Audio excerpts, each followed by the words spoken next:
আমাকে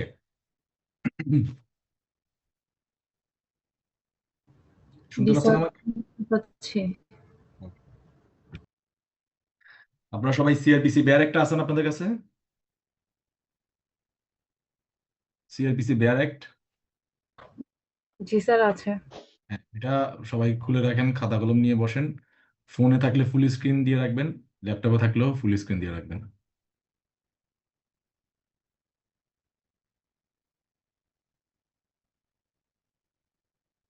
ওকে,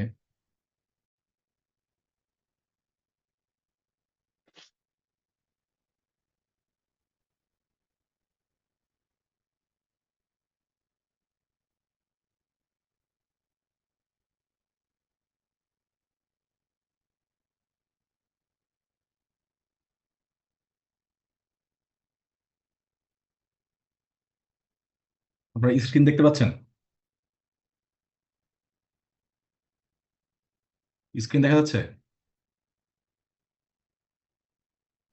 হ্যাঁ, দেখা যাচ্ছে। ওকে, তো আমরা শুরু করে দেই। বাকিরা আস্তে আস্তে জয়েন করুক। আর ক্লাসের রেকর্ডিং থাকবে, তবে লাইভ ক্লাসে অংশগ্রহণ করলে বেশি ভালো বোঝা যাবে।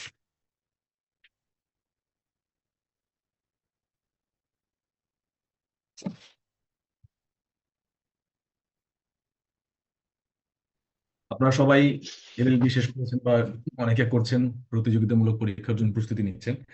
তো আমরা লটোপাস থেকে শেষ করেছি আজকে।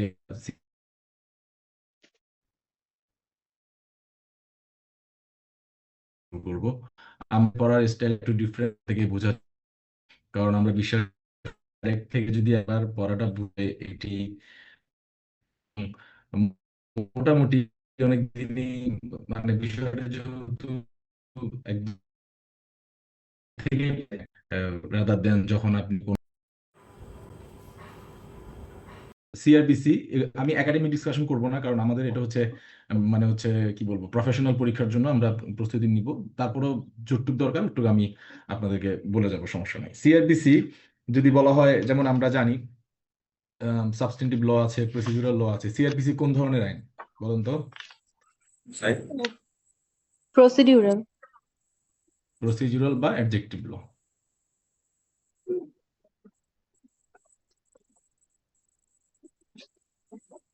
PFUR। অর্থাৎ ফৌজদারি অপরাধ সমূহের বিচার প্রক্রিয়া। মানে কি বলবো, যদি আপনাকে মানে এটা কিভাবে বলবেন, হ্যাঁ ফৌজদারি। বন্ধু, ক্লাস আছে তো। এখন একটা আমার তোমার আপনি আপনি মিউট করে রাখেন। ক্যামেরা বন্ধ। ক্যামেরা বন্ধ। লুৎফুর, আপনার অডিও মিউট করে রাখেন। ওকে, ফৌজদারি অপরাধ সমূহের বিচার বিচার প্রক্রিয়া যে আইনে বলা আছে সেটা হচ্ছে সিআরপিসি। মানে এই কারণে এটা প্রসিডিউরাল ল, কারণ এইটা ফৌজদারি অপরাধ সমূহ কিভাবে বিচার হবে, কিভাবে তদন্ত হবে, কিভাবে আপনার এই সাজা হবে, রায় হবে, সবকিছু এখানে বলা আছে। তো এই যে বিচার প্রক্রিয়া, এই যে প্রক্রিয়া, প্রক্রিয়া মানে তো হচ্ছে পদ্ধতি, তাই না? এই জন্য এটা হচ্ছে কি ল? প্রসিডিউরাল। এটা খুবই ইজি, এটা আমরা ফার্স্ট ইয়ারে যারা জুরিসপ্রুডেন্স পড়ছেন বা আপনাদের সিআরপিসি প্রথম ক্লাসে এটা পড়াইছে।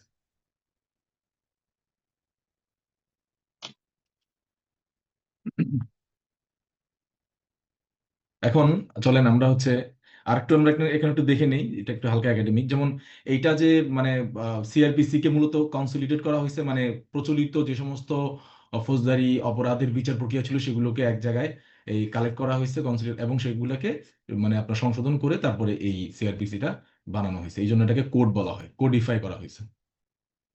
তো এটা কখন কার্যকর হয়েছে? এখানে লেখা আছে 1 July, মানে 1 জুলাই। কবে? 1/7/1898।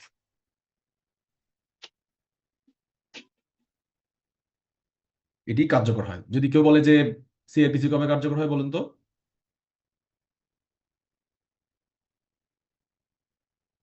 1/7/1898। ঢাকা ইউনিভার্সিটির যারা আছেন, ঢাকা ইউনিভার্সিটি দিবস কবে বলতে পারবেন কেউ? সেম ডেটে স্যার। 1 জুলাই না? ঢাকা ইউনিভার্সিটি দিবস কবে বলতে পারবেন?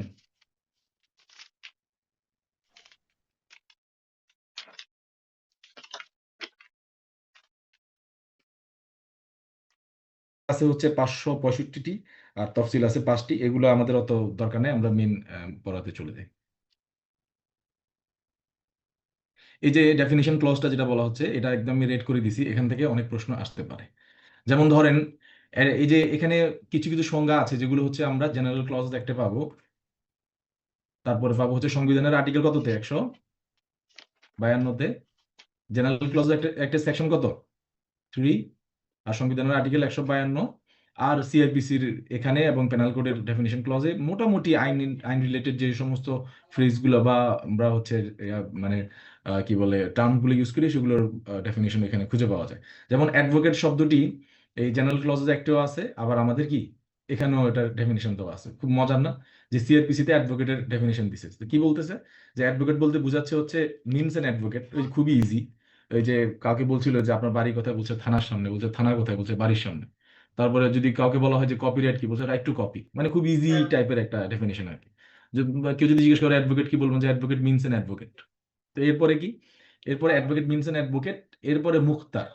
এই যে একটা গান আছে না, এই যে ওনার নাম ভুলে গেছি আমি, আব্বাস আলী না কার, যে আছেন আমার মুখতার, আছেন আমার ব্যারিস্টার।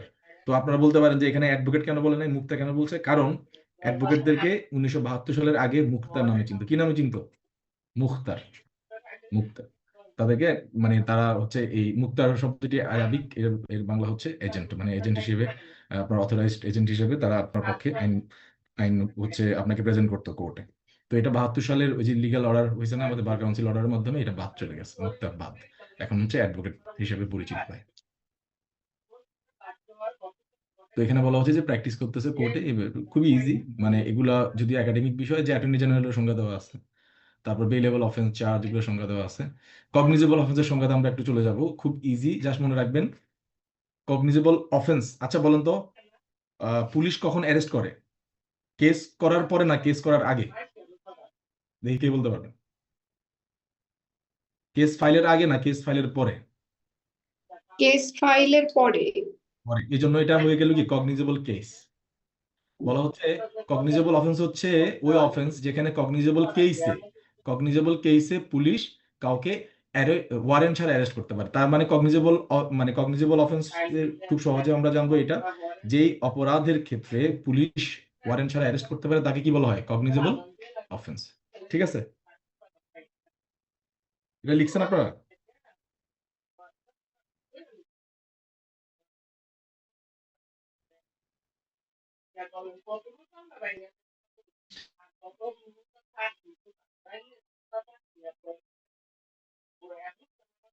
তিনে। এটা নাম্বার আপনাদেরকে খুব সহজে মনে রাখার জন্য একটা টেকনিক শিখাই দিব, আগে এটা শেষ করি।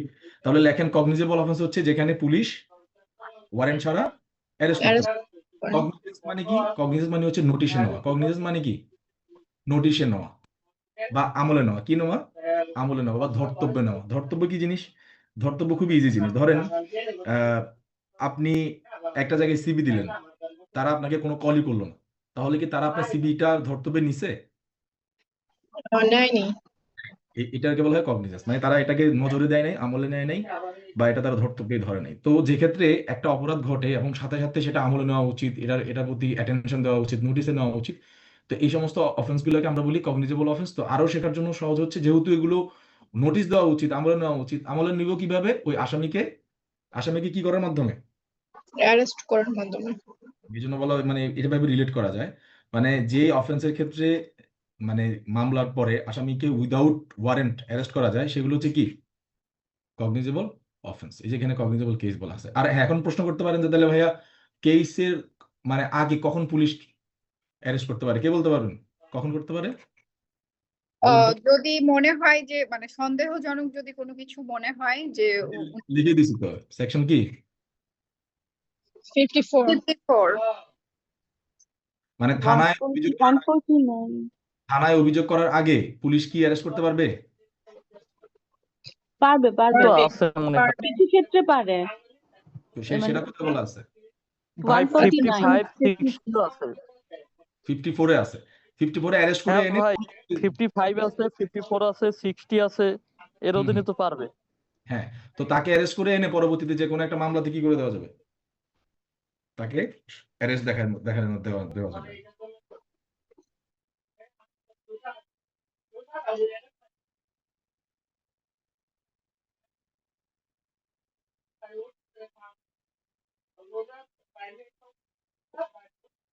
কমপ্লেন্ট কমপ্লেন্ট হচ্ছে আমরা যে কোর্টে সিআর মামলা করি না, কমপ্লেন্ট রেজিস্টার্ড কেস, এটা হচ্ছে, এটাকে বলা হয় নালিশ। কি বলে?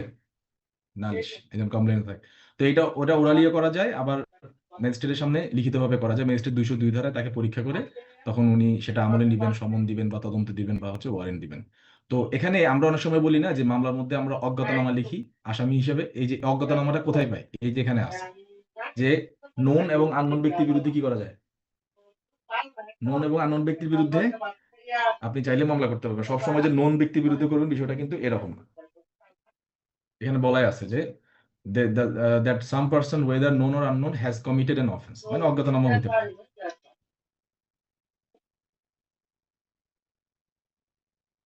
এরপর চলে আসবো যে বহুল জিজ্ঞাসিত দুইটি টার্ম, একটা হচ্ছে ইনকোয়ারি, একটা হচ্ছে ইনভেস্টিগেশন। তো সাধারণত জিজ্ঞেস করা যে ইনকোয়ারি কে করে, ইনভেস্টিগেশন কে করে।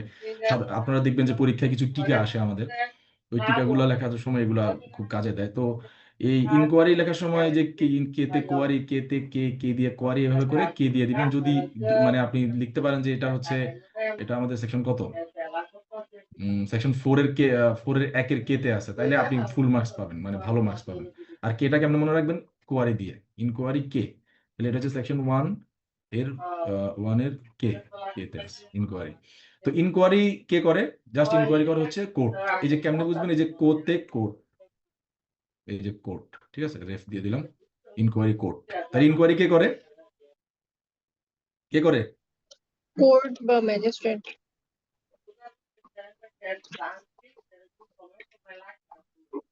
সালাম,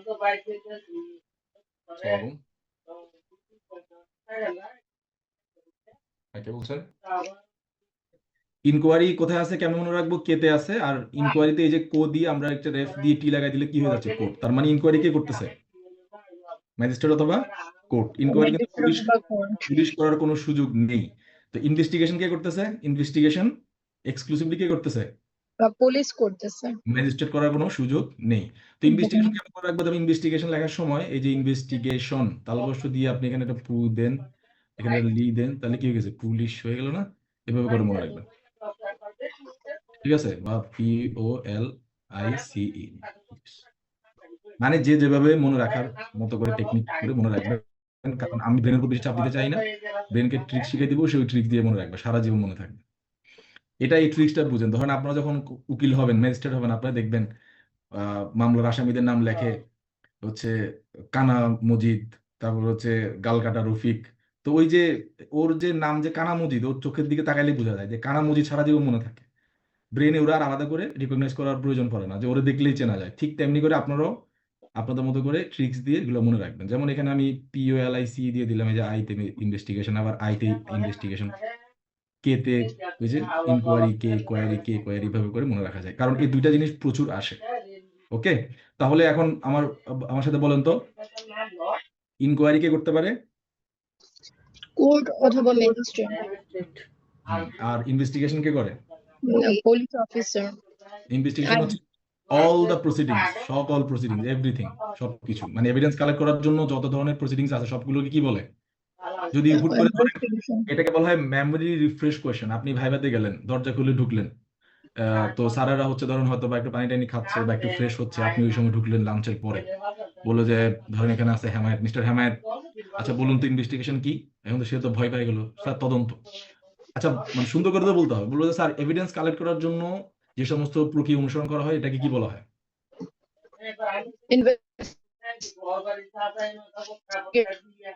কার দ্বারা অথরাইজ হতে হবে? By the magistrate himself. Magistrate দ্বারা। হ্যাঁ, ফাইন। তার মানে ইনভেস্টিগেশনের আদেশটা কে দিচ্ছে? ম্যাজিস্ট্রেট।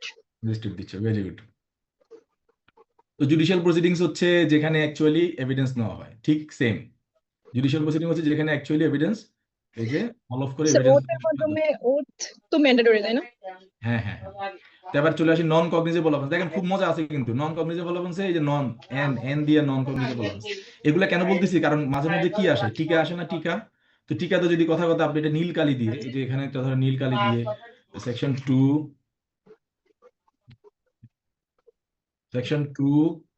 নীল কালি হয় নাই, ধরুন section Section 4, sorry section subsection 1, 1 H. N হ্যাঁ, N. না এন এন তো এন দিয়ে নন কগনিজেবল অফেন্স এভাবে যদি লেখেন তাহলে অনেক মার্কস পাবেন না, মানে যিনি পরীক্ষক থাকবেন তিনি দেখবেন যে বা আপনি তো একদম উপধারা সহই জানেন, কিন্তু এটা ট্রিক্সটা হচ্ছে কি ওই যে নন দিয়ে নন কগনিজেবল এন দিয়ে নন কগনিজেবল অফেন্স জাস্ট মনে রাখা। আর ইন্টারপ্রিটেশন ক্লজ থেকে এমসিকিউ আসে। হ্যাঁ আসে। আবার দেখেন ওই যে অফেন্সের মধ্যে ও দিয়ে কি অফেন্স জিনিসটা কিন্তু অনেকে জিজ্ঞেস করে যে অফেন্স কি বলতো। অফেন্স হচ্ছে এমন একটা অ্যাক্ট যেটা পানিশেবল বাই ল, কি অ্যাক্ট পানিশেবল বাই ল। যেটা পানিশেবল বাই ল, মানে ল দ্বারা যাকে শাস্তিযোগ্য করা হয়েছে। তাহলে কি আমরা একসাথে কি বলবো, শাস্তিযোগ্য কোনো কাজকে কি বলা হয়? অপরাধ। শাস্তিযোগ্য কোনো কাজ হচ্ছে অফেন্স। আর কি দ্বারা এটা কি দ্বারা শাস্তিযোগ্য? আইন দ্বারা। কি দ্বারা? আইন দ্বারা। এখন তাহলে আমাদের হচ্ছে ভাইভাতে অনেক সময় অনেক প্রফেসর থাকেন, একাডেমিশিয়ান থাকেন, আবার অনেক প্র্যাকটিস করে গেছেন, অনেক ঝানু লয়ার যা পরবর্তীতে বিচারপতি হয়েছেন এমনও থাকেন। তো একাডেমিশিয়ানরা সাধারণত একটু স্টুডেন্টদের সাথে একাডেমিক আলোচনা করতে পছন্দ করেন। তারা বলেন যে আচ্ছা বাবা বলো তো অফেন্স এবং ক্রাইমের মধ্যে পার্থক্য কি? দেখি হেমায়েত বলো তো ভাইয়া কি পার্থক্য? অফেন্স এবং ক্রাইমের মধ্যে কি পার্থক্য, মানে তোমার বুঝে যেটা আসবে ওইটা বলো।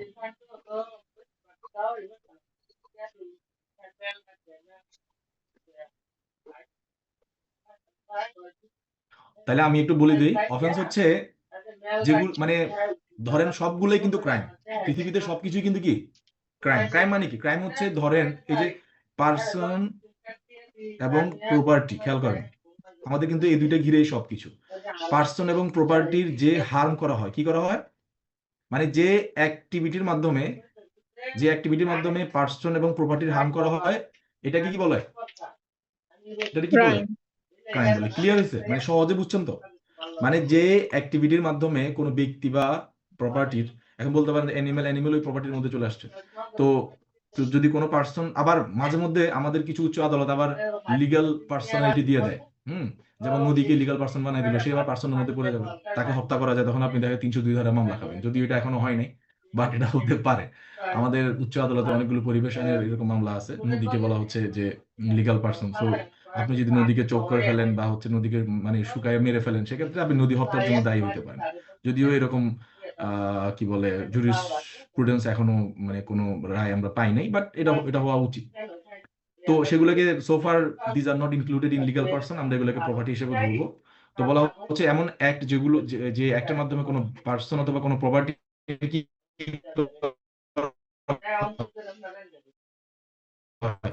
কি ক্রাইম। তো এটা খুবই জেনারেল একটা বিষয়, কিন্তু এই ক্রাইমগুলোর মধ্যে ধরেন যেগুলোকে পানিশেবল করা হয়েছে বাই আওয়ার ল, কোন ল? দেখেন আপনি যখন লিখিত পরীক্ষা দিয়ে সেখানে গেলেন, তারা ধরে নিল যে আপনি অনেক পণ্ডিত, সবকিছু পার হয়ে এখানে আসছেন, আপনার সাথে একটু হালকা টুকটাক বিষয় নিয়ে আলোচনা করি, দেখি এগুলাতে আপনার আইডিয়া কেমন ক্লিয়ার, তখনই তারা বুঝে যাবে যে আপনি মানে এই রিকমেন্ডেশনের যোগ্য কিনা। হুট করে আপনাকে জিজ্ঞেস করতে পারে যে অফেন্স কি।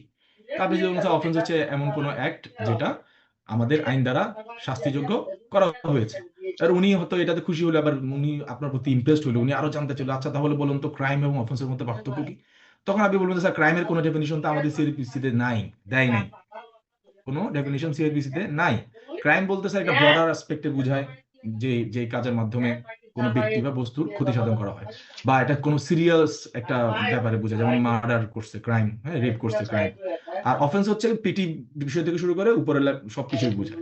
যেমন ধরেন এই আমি নিচে একটা লাইন লিখছি, এটা আপনারা খাতার মধ্যে লিখতে পারেন, অল ক্রাইমস আর অফেন্সেস, সব ক্রাইম হচ্ছে কি offence, but not all offences R crimes. তো এটার উদাহরণ দিয়ে দিই, যেমন ধরেন আপনি ট্রাফিক ভায়োলেশন করছেন, এটা ওই যে পানিশেবল বাই ল না?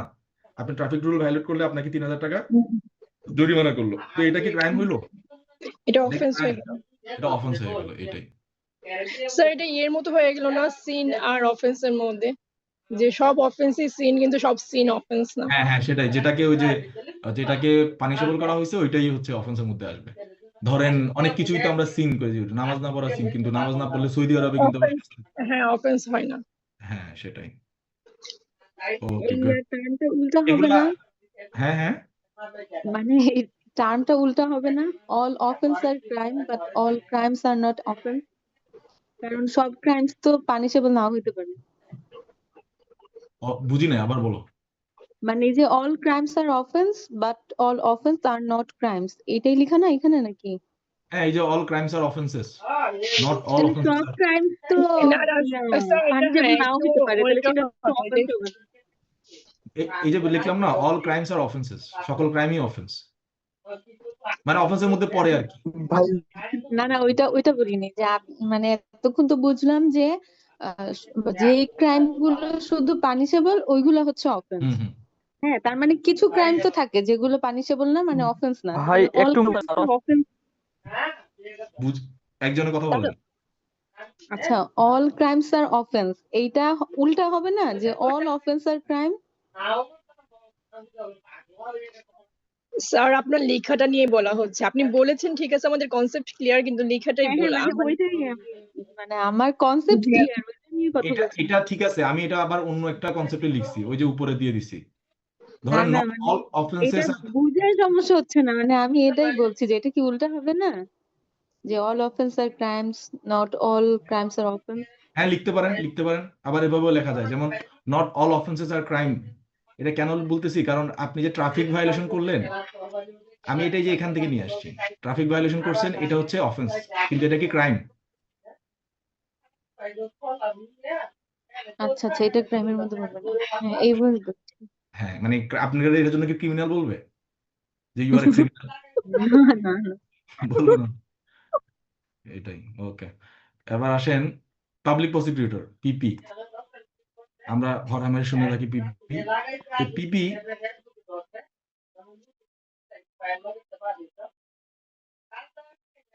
গভর্নমেন্ট, গভর্নমেন্ট বা ডিস্ট্রিক্ট ম্যাজিস্ট্রেট। পিসি 499 ডিস্ট্রিক্ট ম্যাজিস্ট্রেট কখন পিপি কে নিয়োগ দেয়, যখন পিপি থাকে না, ঠিক আছে, এটা আবার মনে রাখতে হবে। তখন সে যে কোনো একজন ব্যক্তিকে পিপি হিসেবে সেখানে অ্যাপয়েন্ট করতে পারে, যখন পিপি থাকে না। আর এমনি বেসিক্যালি পিপি নিয়োগ হয় হচ্ছে আইন মন্ত্রণালয় থেকে, সলিসিটরস উইং থেকে। ওকে, এখানে আমাদের ডেফিনিশন ক্লজ মোটামুটি শেষ। এখান থেকে যদি কোনো কোয়েশ্চেন করে ইনশাল্লাহ আপনারা পারবেন।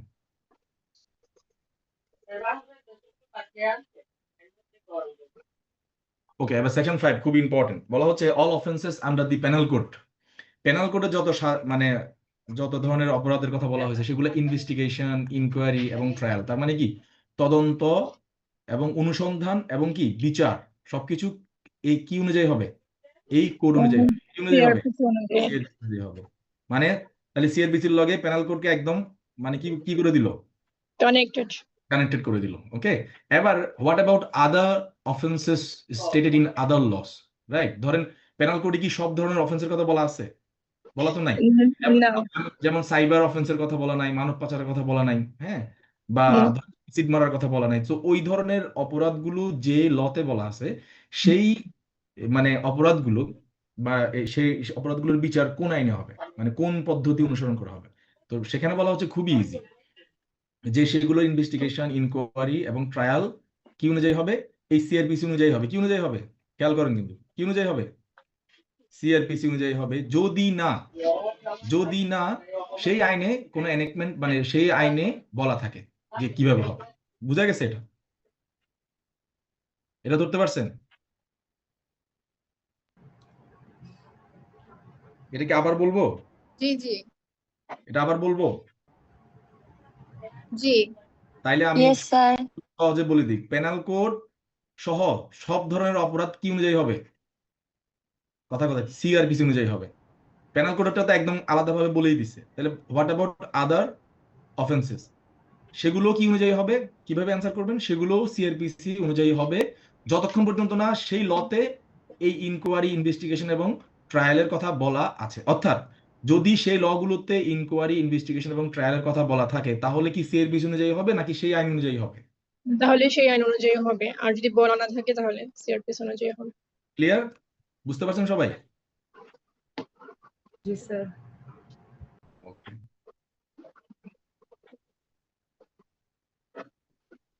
এবার আমরা চলে আসবো constitution of criminal courts and offices.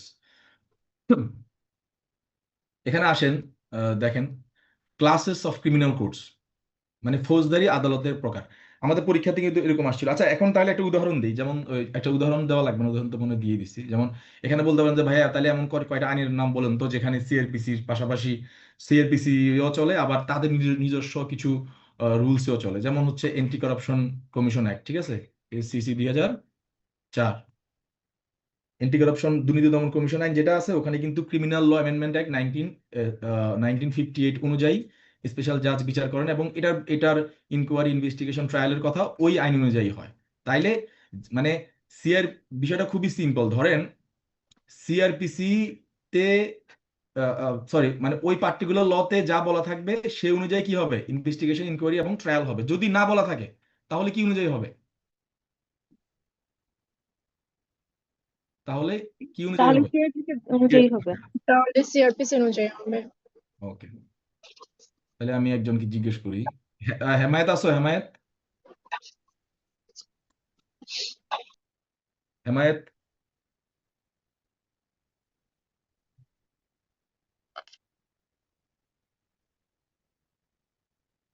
Hemayet মনে হয় শুনতে পাচ্ছে কিনা। আচ্ছা, তার মানে এটা খুব সহজে অনেক সময় অনেকে প্যাচ লাগাই ফেলেন। প্রথমে পেনাল কোডের সাথে কিন্তু সিআরপিসি বিয়ে করাই দিছে একদম ডিরেক্ট। হ্যাঁ, এই পিসি আর সিআরপিসি একদম ম্যারেড কাপল। মানে পেনাল কোডের সকল অপরাধের বিচার সিআরপিসি অনুযায়ী হবে। তাহলে what about other offences stated in other laws? সেক্ষেত্রে কি হবে? সেক্ষেত্রে যদি সেই লতে এই ইনভেস্টিগেশন, ইনকোয়ারি, ট্রায়ালের কথা বলা থাকে তাহলে সেই ল অনুযায়ী হবে, আমাদের কোনো মাথা ব্যথা নেই। কিন্তু যদি বলা না থাকে তাহলে কি অনুযায়ী হবে? সিআরপিসি অনুযায়ী। একদম ক্লিয়ার। ওকে, সো এখন আমরা চলে যাই হচ্ছে ফৌজদারি আদালত, ক্রিমিনাল কোর্টস। তার আগে একটা কোশ্চেন আপনাদেরকে বলি। 2020 সালে আসছিল বার কাউন্সিল পরীক্ষায় যে বাংলাদেশের ফৌজদারি আদালত কয় শ্রেণীর? এই যে এখানে আছে ক্রিমিনাল কোর্টস। ক্রিমিনাল কোর্টসের বাংলা কি? ফৌজদারি আদালত। ফৌজদারি আদালত তাহলে কয় শ্রেণীর? এখানে বলা 2 হচ্ছে শ্রেণীর। যে সুপ্রিম কোর্ট ছাড়াও বাংলাদেশে দুই ধরনের, এই যে 2 ক্লাসেস অফ ক্রিমিনাল কোর্টস হবে। কয় ধরনের? 2 ক্লাসেস। এখন দেখেন, আপনি বলতে পারেন যে ভাইয়া এই CGM court, CMM court, metropolitan magistrate court, নারী শিশু ট্রাইব্যুনাল, স্পেশাল জাজ, অনেক কোর্টই তো আছে। আপনি ওভাবে ভাবলে হবে না। এখানে কি বলা আছে? 2 ক্লাসেস। কি কয় ক্লাসেস? 2 ক্লাসেস। এই ক্লাসগুলো কার? একটা হচ্ছে সেশনস কোর্ট, মানে দায়রা আদালত, একটা হচ্ছে কি কোর্ট? Magistrate court. এই সেশন কোর্টকে এবার আমরা চলে যাবো হচ্ছে সেশন জাজ, মানে দায়রা আদালত, তারপর এডিশনাল সেশন জাজ, তারপর কি জয়েন্ট সেশন জাজ। ম্যাজিস্ট্রেট কোর্টে আমরা চলে যাবো হচ্ছে সিজিএম, মানে চিফ জুডিশিয়াল ম্যাজিস্ট্রেট, তারপর হচ্ছে কি senior judicial magistrate, additional chief judicial magistrate, এই 3 জন। আর মেট্রোপলিটন এরিয়াতে তাদের নাম হবে সিএমএম, এসিএমএম এবং এমএম। তার মানে বাংলাদেশের ফৌজদারি আদালত কয় ধরনের? 2 ধরনের। 2 ধরনের। গুড। এরপরে ম্যাজিস্ট্রেট কয় ক্লাস, মানে কয় ধরনের ম্যাজিস্ট্রেট থাকবে? 2 ধরনের। একটা হচ্ছে কি জুডিশিয়াল ম্যাজিস্ট্রেট, একটা হচ্ছে কি এক্সিকিউটিভ ম্যাজিস্ট্রেট। গুড।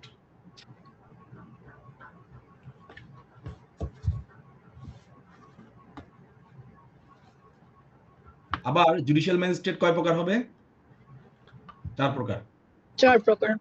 কি কি? Magistrate of third class, magistrate second class, first class first magistrate, class আর সিএমএম, চিফ জুডিশিয়াল, সিএমএম বা সিজিএম। সিজিএম। আবার সিএমএম সিজিএম বলতে কাকে বোঝায়? এই সিজিএম কে। Additional CGM, additional CMM. এখন আপনারা কেউ পণ্ডিত আছেন, ওই এডিশনাল সাহেবকে ধরে কয়টা বলবেন? 5টা বলবেন। 5টা। উত্তর হবে ভুল। সবসময় মনে রাখবেন অতিরিক্ত ওই মেন লোকের সাথে থাকে। এই জন্য বাংলাদেশে বলে যে সহসভাপতি আর অতিরিক্ত পরিচালকের কোনো কি নাই, অভাব নাই। সবখানে দেখবেন যে একজন করে সহসভাপতি আছে। যে এক মানে একটু এটা হচ্ছে মানে সান্ত্বনা পুরস্কার আর কি। প্রেসিডেন্টের পরে দেখবেন 100 জন সহসভাপতি, মানে তাদের আসলে কোনো কাজ নাই। সো এই সহসভাপতি সবসময় প্রেসিডেন্টের ছায়ায় থাকে। তো আমরা দেখতে পাচ্ছি সিজিএম নামগুলো মনে মনে মুখস্থ রাখতে হবে, যাতে করে বলার সাথে সাথে মুখ দিয়ে বের হয়। সিজিএম, তারপর হচ্ছে ফার্স্ট ক্লাস ম্যাজিস্ট্রেট, তারপর কি সেকেন্ড ক্লাস ম্যাজিস্ট্রেট, এরপরে কি second class, third class. First class magistrate. এই ফার্স্ট ক্লাস ম্যাজিস্ট্রেট সাহেবকে বলে আবার সিনিয়র জুডিশিয়াল ম্যাজিস্ট্রেট বলে। কি বলে? Senior judicial senior judicial magistrate. Magistrate. Senior judicial magistrate হতে হলে তার কি ক্ষমতা লাগে? ফার্স্ট ক্লাস ক্ষমতা লাগে। আবার এই সিনিয়র জুডিশিয়াল ম্যাজিস্ট্রেট সাহেব যখন মেট্রোপলিটন এরিয়াতে চলে আসেন তখন তার নাম হয় কি? Metropolitan magistrate. Metropolitan magistrate. তার মানে মেট্রোপলিটন ম্যাজিস্ট্রেটের ক্ষমতা কি? ফার্স্ট ক্লাস ফার্স্ট ক্লাস ম্যাজিস্ট্রেটের ক্ষমতা। ক্ষমতা। তার মানে ফার্স্ট ক্লাস ম্যাজিস্ট্রেটের ক্ষমতা ছাড়া কেউ এমএম হতে পারে না। না। ক্লিয়ার।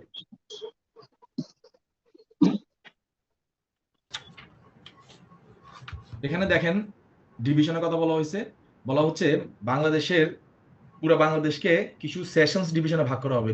কিসে ভাগ করা হবে? Sessions division. সেশন ডিভিশনে প্রত্যেকটা ডিভিশনে একটা জেলাও থাকতে পারে, একের অধিকও থাকতে পারে। একাধিক জেলাও থাকতে, এটা সরকার যেভাবে নির্ধারণ করে। যেমন সরকার যদি মনে করে যে নোয়াখালী অনেক বড়, এটাকে আমি ভেঙে 2টা সেশনস ডিভিশন করবো, করতে পারে, এটা সরকারের ইচ্ছা, রাইট? তো আবার এখানে বলা হচ্ছে মেট্রোপলিটন এরিয়া কিন্তু একটা সেশনস ডিভিশন হিসেবে আলাদাভাবে বিবেচিত হবে, অর্থাৎ মেট্রোপলিটন এরিয়া নিজে একটা জেলার মতো, নিজে কিসের মতো? একটা জেলার মতো। জেলার মতো। এই কারণে এখানে এই জন্য আপনারা মাঝে মধ্যে অবাক হবেন যে চট্টগ্রামের 2জন জেলা জজ কেন? একজন হচ্ছে জেলা ও দায়রা জজ চট্টগ্রাম, আবার আরেকজন হচ্ছে কি মহানগর দায়রা জজ চট্টগ্রাম। দুজনেই কিন্তু জেলা জজ। কেন? কারণ যিনি জেলা ও দায়রা জজ চট্টগ্রাম, তিনি হোল চট্টগ্রামের জেলা জজ। আর যিনি মেট্রোপলিটন সেশন জাজ, তিনি হচ্ছেন চট্টগ্রামের মেট্রো এরিয়ার কি দায়রা জজ। বুঝা গেছে? তার মানে একটি ধরেন চট্টগ্রামে 2জন কি আছে? দায়রা জজ আছে। একজন হচ্ছে কি পুরো জেলার জন্য, আরেকজন হচ্ছে কিসের জন্য? মহানগর। আর চট্টগ্রামের মহানগর এরিয়াটার জন্য। তো যিনি পুরো জেলার জন্য ওনার নাম হচ্ছে দায়রা জজ, আর যিনি হচ্ছেন মহানগর ওনার নাম হচ্ছে কি মহানগর মহানগর দায়রা জজ। দায়রা জজ। তার মানে মেট্রোপলিটন এরিয়াকেও কিন্তু কি সেশন ডিভিশন হিসেবে ভাগ করা যায়। এবার আমরা ঠিক যার কথা বলছিলাম সেই কোর্ট অফ সেশনের কথা আমরা এখানে চলে আসি। তো এখানে যে 5 লিখছি না আমি, এই 9 নাম্বার ধারা থেকে 5টা কোশ্চেন আসছে এই পর্যন্ত। কয়টা আসছে? 5টা। সুতরাং এটা খুব ইম্পর্টেন্ট যে রেড মার্ক দিয়ে দিচ্ছি, আপনারা একটু দেখে নিন। তো এখানে দেখেন কোর্ট অফ সেশন কয়জনকে নিয়ে গঠিত হয়, মানে কারা কারা থাকে কোর্ট অফ সেশনে। বলা হচ্ছে কোর্ট অফ সেশনে থাকে হচ্ছে দেখেন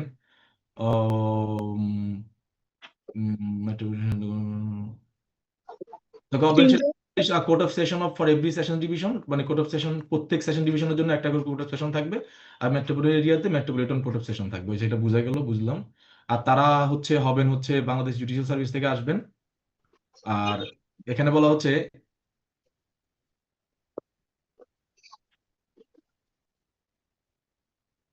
the government may also appoint additional session judge and assistant। এখানে অ্যাসিস্ট্যান্ট হবে না, এটা হবে জয়েন্ট আর কি। কি হবে? এটা ভুলে গেছে। তো এখন এখানে ফোরেতে এটা নিয়ে একটা ইন্টারপ্রিটেশন দেয়া আছে যে যেখানে অ্যাসিস্ট্যান্ট সেশন জাজ থাকবে ওইখানে আমাদের জয়েন্ট সেশন জাজ ধরে নেবেন। হ্যাঁ, তো এখানে 3-এর এতে বলা হচ্ছে যে এখন আসি আমরা এই যে সেশন জাজের বাংলা কি? দায়রা জজ। দায়রা। এই সেশন কেন বলে বলুন তো? সেশন কেন বলে এটাকে? ক্রিমিনাল জজ না বলে সেশন কেন বলে? স্যার জানি না। কারণ এই আগে অপরাধগুলো একটা সেশনে করা হতো। কি এক সেশনে কি বিচার শেষ? এক সেশনে বলে না the court is in session, বলে না? মানে একটা হিয়ারিং এ শেষ করে ফেলতো। হ্যাঁ, মানে সে এক সেশনেই বিচার করে ফেলতো, এই জন্য সেশন বলা হতো। এখন যেহেতু পারে না, বাট সেশনটা কন্টিনিউ করে আর কি। মানে সেশন একটাই ধরা হয়, but it continuous days after days, কারণ শেষ করা যায় না, এই জন্য বলা হয় কি সেশনস। এটা অনেকে জিজ্ঞেস করতে পারে, আপনারা বলে দিয়ে। তাহলে কি এই জন্যই সেশন জাজের অরিজিনাল জুরিসডিকশন দেয় নাই? বেশিরভাগই এটাকে আপিলের জুরিসডিকশন দিয়ে রাখছে যে আগে হয়ে আসছে, আমরা ওটাকে শুধু চেক করে দেখবো। রাইট। না, জুরিসডিকশনের সাথে সেশনের কোনো সম্পর্ক নাই, এটা এমনিতে। কারণ যারা জয়েন্ট সেশন জাজ এরাও তো অনেক সময় মামলা নিতে পারে, যদি সরকার সেভাবে তাদেরকে মামলা নেওয়ার জন্য বলে আর কি।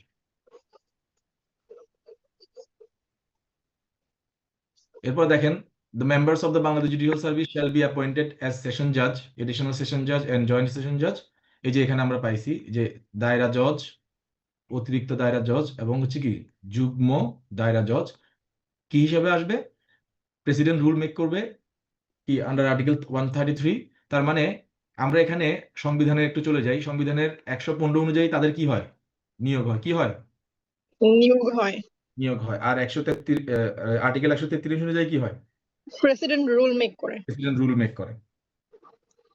তাহলে 115 তে কি বলা আছে? বলা হচ্ছে যে আপনার পার্সন, এই যে 115 তে কি বলা আছে? যে person to office in judicial service, মানে জুডিশিয়াল সার্ভিসের অফিস হোল্ড করবে এমন ব্যক্তি অথবা magistrate exercising judicial functions, magistrate যারা জুডিশিয়াল কাজ করবে তারা শ্যাল বি, তাদের অ্যাপয়েন্টটা shall be made by president. তাদের অ্যাপয়েন্ট কে করবেন? প্রেসিডেন্ট করবেন, by rules made in this behalf. Recording in progress.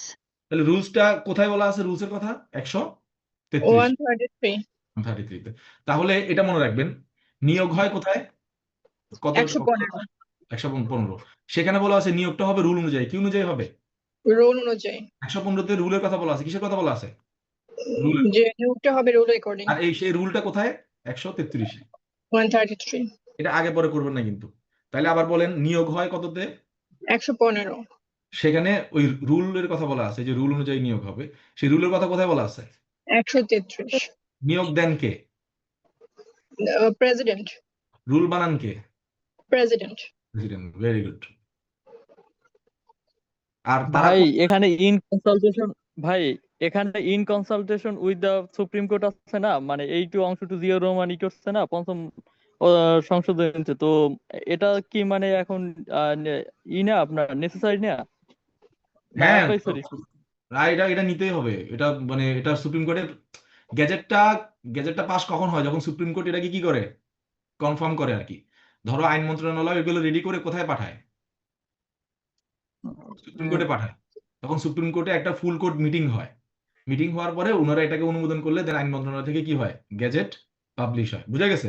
ওই যে ফুল কোর্ট মিটিংটা হয় ওইটাই হচ্ছে কি কনসালটেশন। ঠিক আছে? ভাই তাহলে ওখানে কি মানে ইন্ডিপেন্ডেন্টলি কোনো কিছু মানে মতামত প্রকাশ করার সুযোগ থাকে না, শুধু হ্যাঁ, হ্যাঁ, মানে থাকে থাকে থাকে থাকে। সুপ্রিম কোর্ট যদি মনে করে যে একে বাদ দাও, ওকে পদোন্নতি দিও না, ওকে এখান থেকে সরাই দাও। ধরো তুমি আইন মন্ত্রণালয়ের সিনিয়র অ্যাসিস্ট্যান্ট সেক্রেটারি বিচার শাখা একে আসো, তুমি ধরো মিস্টার কামালকে বাদ মানে তুমি বলতে মানে মিনিস্ট্রি থেকে অ্যাডভাইসড হয়েছে, রিকমেন্ডেশন মিস্টার কামালকে পোস্টিং দেওয়া হলো ময়মনসিংহ। তো সুপ্রিম কোর্ট মনে করলো না ময়মনসিংহ না, ওরে সাতক্ষীরা দিয়ে দিই, কেটে দিতে পারে। কেটে কোথায় কোথায় পাঠিয়ে দিবে? সাতক্ষীরা পাঠিয়ে দিতে পারে। এবং এটার উপরে হাত দেওয়ার কোনো সুযোগ নেই। বুঝা গেছে? আহ, ভাই তাহলে মানে একটু ডিস্টার্ব করি, এটা সাংবিধানিক যে আমাদের অ্যাপয়েন্টমেন্ট যে ওই যে সুপ্রিম কোর্ট জাজের লাস্ট যে মামলাটা হয়েছে 2024 সালে আলতাফ হোসেন ভার্সেস হুম, হুম, মামলাটা ওই রিটের মাধ্যমে, তো এখানে হুম, হাইকোর্ট বিষয়টা এমন আনছে যে আমাদের এটা ওই যে in consultation with the president এটাও প্রিভিল করবে না, আর গভর্নমেন্ট এটা প্রিভিল করবে না, সুতরাং দুইটা সম্মানে থাকবে। আহ রাষ্ট্র চাইলে ওই যে ওনাকে এডিশনাল 98 অধীনে ওনাকে করছিল, অ্যাপয়েন্টমেন্ট করছিল 2 বছরের জন্য। তো ওটাকে মানে পার্মানেন্ট করে নাই, ওনাকে বরখাস্ত করছে। তো হুম, এটার জন্য যে কেসটা হচ্ছে, তো ওনাকে ওই জায়গায় মানে হাইকোর্ট আমাদের করছে কি, আগে তো ছিল যে প্রিভিল করবে যে in consultation with the hmm, hmm, constitution, পরে হুম, কিন্তু এই কেসটা প্রথম দিচ্ছে যে নো প্রিভিল, মানে কোনো অপিনিয়নই প্রিভিল করবে না, রাষ্ট্রেরও না আর আপনার ইও না, সুপ্রিম জুডিশিয়াল কাউন্সিল না। তো এখানে তাহলে যে রাষ্ট্র এখানে তাকে অ্যাপয়েন্ট করতেও পারে নাও করতে পারে, তাহলে বিষয়টা এরকম আসে না যে ইন্ডিপেন্ডেন্ট পাওয়ার নাই আর কি আপনার এই যে সুপ্রিম যে কমিটির। হুম। আচ্ছা, এগুলো নিয়ে ওই যে এখানে রেকর্ড ক্লাসে কিছু বলবো না। এগুলো নিয়ে যখন হচ্ছে এই যে এনএক্স এ বসে আড্ডা দিব তখন বলবো। ঠিক আছে? খুব হ্যাঁ সেন্সিটিভ। ভাই। ঠিক আছে, okay, keep it in yourself. Okay, এরপরে উম খুব গুরুত্বপূর্ণ একটা প্রশ্ন ছিল, বাট পরে আমরা এটা নিয়ে আলোচনা করবো। আচ্ছা, ওকে, এরপর আমরা চলে যাচ্ছি এক্সিকিউটিভ ম্যাজিস্ট্রেট। আচ্ছা, এখানে অনেকে এক্সিকিউটিভ ম্যাজিস্ট্রেট কত ধারায় আছে বা জুডিশিয়াল ম্যাজিস্ট্রেট কত ধারায় আছে এটা ভুলে যায়। তো ধরেন এই যে 10, হ্যাঁ, 10 নাম্বার জার্সিতে খেলে বা 10, তো এই 10 নাম্বার জার্সি খুব অ্যাটাকিং মোডে থাকে না, সবসময় সে গোল টোল করে, স্ট্রাইকার আর কি। তো আমাদের ম্যাজিস্ট্রেট দুই ধরনের হচ্ছে। এক ম্যাজিস্ট্রেট হচ্ছে খুব সাধুর মতো মানে মানে বেসিক্যালি তারা বিচারক। তারা বসে বিচার শুরু করে, তাদেরকে কেউ দেখে না, তারা একটা কালো গাউন পরে উঠে বিচার করে চলে যায়। তো স্ট্রাইকিং কারা থাকে? স্ট্রাইকিং কারা বেসিক্যালি? Executive magistrate. তো এইভাবে করে এটা মনে রাখেন 10। তো এখানে এক্সিকিউটিভ ম্যাজিস্ট্রেট গভর্নমেন্ট নিয়োগ দেয়। এটা ওই যে 1 নভেম্বর 2007 সালে ওনাদেরকে এরা ভাগ করছে আর কি, ম্যাজিস্ট্রেটদের 2 প্রকার ভাগ করছে, এক্সিকিউটিভ ম্যাজিস্ট্রেট, জুডিশিয়াল ম্যাজিস্ট্রেট। তো এক্সিকিউটিভ ম্যাজিস্ট্রেটদের থেকে একজনকে তারা কি করবে, ডিস্ট্রিক্ট ম্যাজিস্ট্রেট বানাবে। আবার ওদের থেকে একজনকে বানানো হবে এডিশনাল ডিস্ট্রিক্ট ম্যাজিস্ট্রেট। যেহেতু পরবর্তীতে তারা নিজেরা ক্রম ঠিক করে নিচ্ছে যে যিনি ডিসি তিনি ডিস্ট্রিক্ট ম্যাজিস্ট্রেট হবে না, যিনি হচ্ছেন এডিসি তিনি এডিশনাল ডিস্ট্রিক্ট ম্যাজিস্ট্রেট হবেন। এভাবে করে তারা ভাগ করে নিচ্ছে। তো এটা আর আমরা দেখার বিষয় না। আমাদের হচ্ছে জুডিশিয়াল ম্যাজিস্ট্রেট, যেহেতু আমরা জাজ হব। এটা হচ্ছে 11 নম্বর, মানে উইঙ্গার। 11 নম্বর জার্সি পরিহিত খেলোয়াড়, চুপচাপ ভদ্র, বিচার করেন, নিরীহ মানুষ।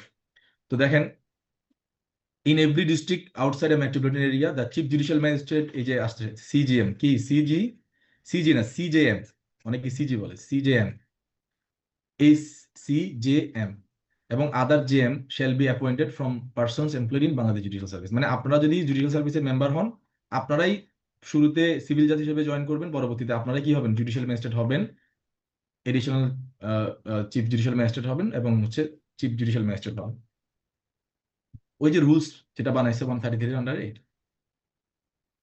আর সবখানে বলা হয়েছে এডিশনাল চিফ জুডিশিয়াল ম্যাজিস্ট্রেট সব ধরনের ক্ষমতা ব্যবহার করতে পারবে যেটা সিজিএম পারে।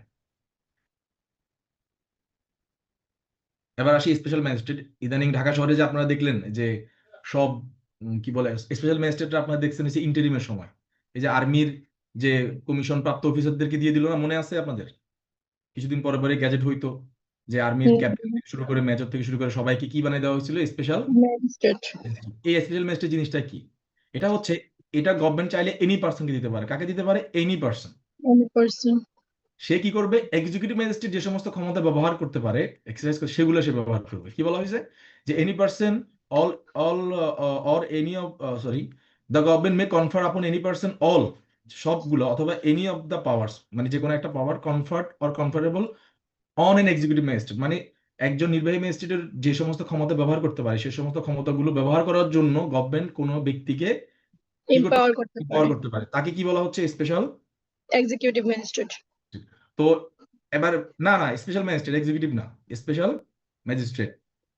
স্যার স্পেশাল শুধু জুডিশিয়াল ম্যাজিস্ট্রেটকে বলা হবে, আর মানে এরকম যদি কোনো পার্সন যার উপর এক্সিকিউটিভ ম্যাজিস্ট্রেটের পাওয়ার গুলো ইম্পোজ করা হয় তাকে স্পেশাল এক্সিকিউটিভ ম্যাজিস্ট্রেট বলা হবে। হ্যাঁ হ্যাঁ, আমরা সেটা আসতেছি নিচে। তো ধরেন এখানে আমরা স্পেশাল ম্যাজিস্ট্রেট নিয়ে আসি, এরপরে এরকম পাওয়ারটা যদি কাউকে দিয়ে দেওয়া হয়, তখন তার নাম হবে কি? Special executive magistrate.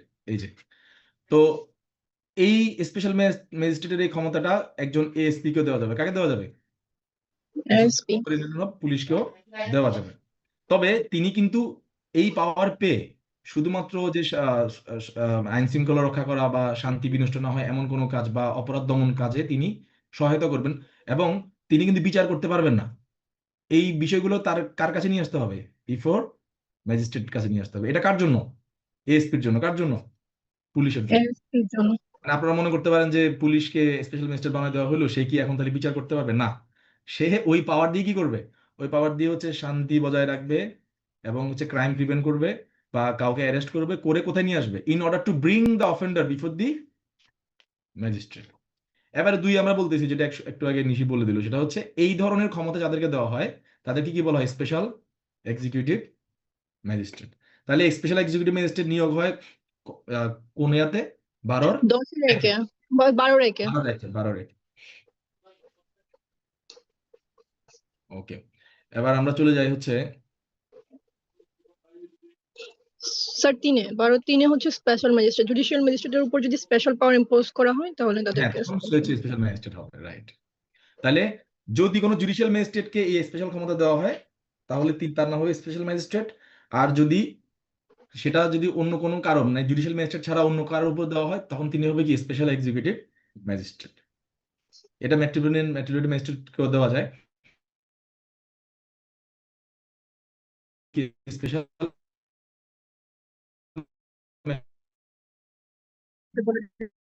সাতজন স্পেশাল, এই যে কিছুদিন আপনারা দেখলেন উচ্ছেদ করে ফেললো, এই 7জনে মিলে করছে। এরা কিন্তু বিচারক, এরা কিন্তু আপনাদের মতোই সরি আপনার ওনারা হয়ে গেছে। তো এই স্টেট হিসাবে মানে ওনাদেরকে যখন এই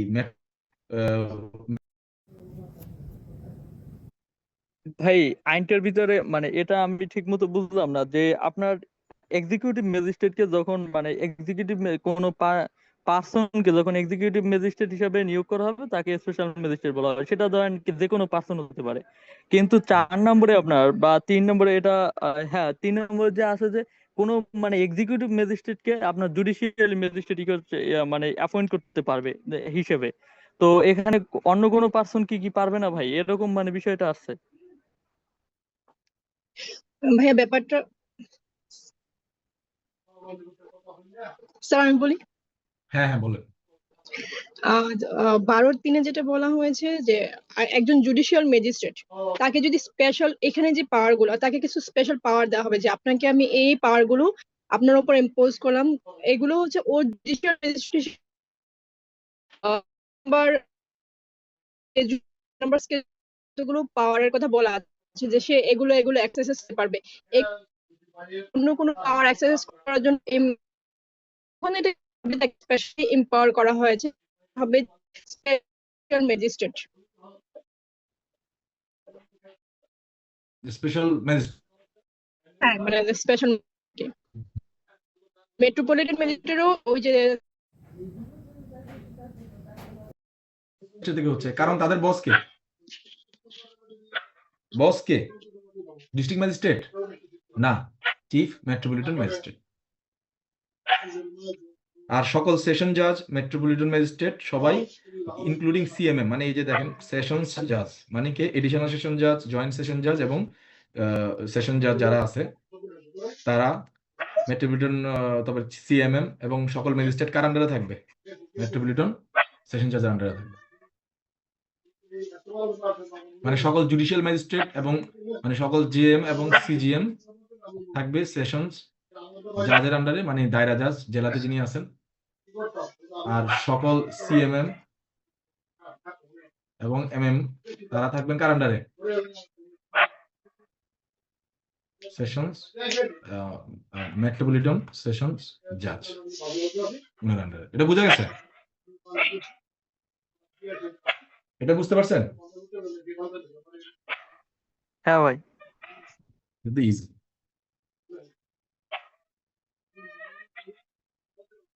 আর ওই যে এমএম দেরকে নিয়োগ দেওয়া হবে বাংলাদেশ জুডিশিয়াল সার্ভিস থেকে, মানে যারা বিচারক তারাই এমএম হবেন। এই যে মাঝে মধ্যে কিছু আজাইরা ধারা আছে, এগুলো পড়ে শুধু শুধু মেধার অপচয়ের দরকার নেই বেঞ্চ নিয়ে, কারণ যেগুলো প্র্যাকটিক্যালিটি নাই, যার কোনো বাস্তবিক প্রয়োগ নেই, এগুলো পড়ার দরকার নেই। এই বেঞ্চ টেঞ্চ এগুলো পড়ার দরকার নেই, এগুলো আজাইরা। সিএমএম পড়ার দরকার নাই, justice of the piece of the মফস্বল দরকার নাই আমাদের। এটা এক্স অফিসিও জাস্টিস অফ ইদানিং হয় এটা এক্সারসাইজ করা হচ্ছে অনেক কোর্টে, কোনটা? Justice of piece. হ্যাঁ হ্যাঁ, ওইটা কিছুদিন আগে একটা পাঞ্জাবি ওয়ালার দোকানে তাকে পাঞ্জাবি বিক্রি করতে দেয় নাই, তখন আমাদের সিএমএম স্যার একটা অর্ডার দিয়েছিলেন জাস্টিস অফ পিসের হ্যাঁ, যে তার দোকানটা খুলে দেওয়া হোক। তো ওনারা হচ্ছে কি এক্স অফিসিও, কি মানে সরকার চাইলে যে কোনো ব্যক্তিকে, যে যে কোনো ব্যক্তিকে জাস্টিস অফ পিস বানাইতে পারে, প্রেসিডেন্ট অফ বাংলাদেশ হইতে হবে। কিন্তু আমাদের কিছু ক্যাটাগরি অফ মানে ক্যাটাগরির লোক মানে মানে কর্মকর্তা আছেন বা বিচারিক কর্মকর্তা আছেন, তারা x officio justice of piece. তারা হচ্ছে সুপ্রিম কোর্টের জাজ, ঠিক আছে? জাজ অফ সুপ্রিম কোর্ট, তারপর হচ্ছে সেশন জাজ, তারপর হচ্ছে সিজিএম। তাহলে আমি বলে দিই এখানে জাস্টিস স্যাররা, তারপরে সেশন জাজ, আরেকজন হচ্ছে সিএমএম এবং সিজিএম। তারা তাদের রেসপেক্টিভ মানে তারা যেই জেলাতে আছেন সেই জেলার x officio justice of piece. এটা ইউকে থেকে ধারণ করা একটা আইডিয়া। এটা জুরিডিকশন সম্পর্কে ওইরকম স্পেসিফিক্যালি কোনো কিছু বলা নাই। এবার চলে আসবে আমরা পাওয়ার অফ কোর্টে। পাওয়ার অফ কোর্ট মানে কি? কোন কোর্টের কি ক্ষমতা? তো বলা হচ্ছে subject to the other provision of this code any offence under the penal code may be tried. এখানে ঠিক পেনাল কোডের কথা নিয়ে আসছে, বাকিটা আসতেছে 29-এ। পেনাল কোডের যে অপরাধগুলোর কথা বলা আছে, কারণ তখন যখন এই আইনটা করছিল তখন আমাদের ব্রিটিশটা মনে করছিল কি যে সব অপরাধ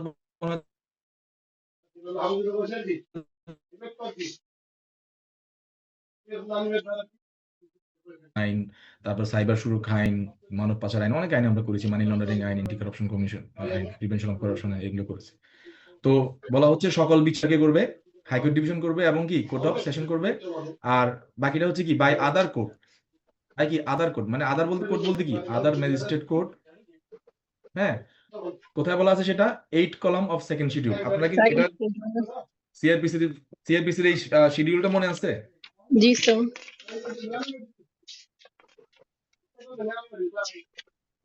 সিআরপিসির কলাম 8 এর একদম সরি সেকেন্ড শিডিউলের লাস্ট কলামে বলা আছে কোন কোর্ট দিয়ে কোন অফেন্সটা ট্রাই করবেন। করতে পারবে। তো এটাকে আমরা সহজে কিভাবে মুখস্থ করবো একটা ট্রিক শিখাই দিই আপনাদেরকে। সবাই খাতা কলম আছে? জি স্যার। খাতা কলমের মধ্যে এটা লেখেন। আপনারা ইয়া চিনেন এই যে সোয়াস একটা ইয়া আছে না, ইউনিভার্সিটি আছে না ইয়াতে, ইউকেতে? কে বলতে পারবেন এটার ফুল মিনিং কি?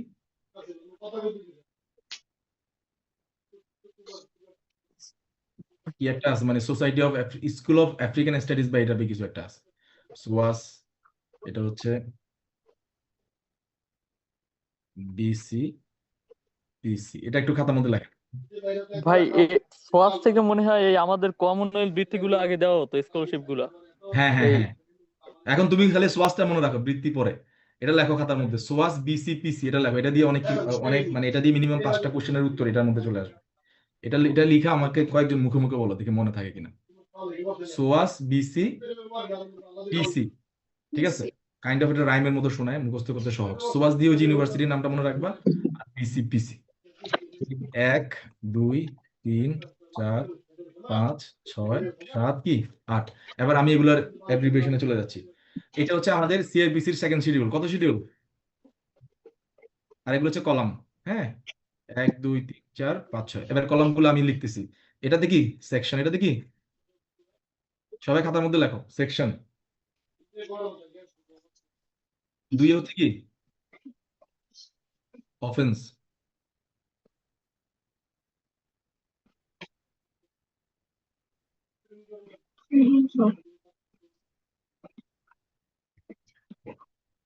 আর এতে হচ্ছে কি অ্যারেস্ট করতে পারবে কিনা। হ্যাঁ, মানে ওই যে এ দিয়ে বুঝতে পারবো যে অ্যারেস্ট করতে পারবে মানে কি কগনিজেবল নাকি নন কগনিজেবল। অ্যারেস্ট করতে পারলে কগনিজেবল, অ্যারেস্ট না করতে পারলে কি নন নন কগনিজেবল। তারপরে এ 4 চলে আসতেছে কি সমন দিবে নাকি ওয়ারেন্ট দিবে। প্রসেস। বিতে আসতেছে বেল দিবে নাকি ঢুকাই দিবে, মানে বেইলেবল নাকি নন বেইলেবল। সিতে আসতেছে হচ্ছে কি কম্পাউন্ডেবল নাকি নন কম্পাউন্ডেবল। পিতে কি, পিতে আসতেছে পানিশমেন্ট, মানে এটার কি সাজা। ওকে, আর সিতে হচ্ছে কি কোন কোর্ট কি করবে, এটাকে বিচার করবে। এখন আমরা ঠিক এখানে আছি। এখন আমরা এই যে এখানে আছি, যে কোন কোর্ট বিচার করবে। সিতে কি বললেন ভাইয়া? কোন কোর্ট বিচার করবে। P punishment. হুম হুম, পিতে পানিশমেন্ট।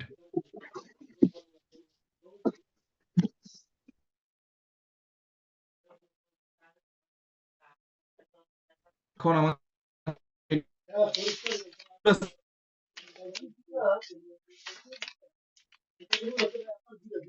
and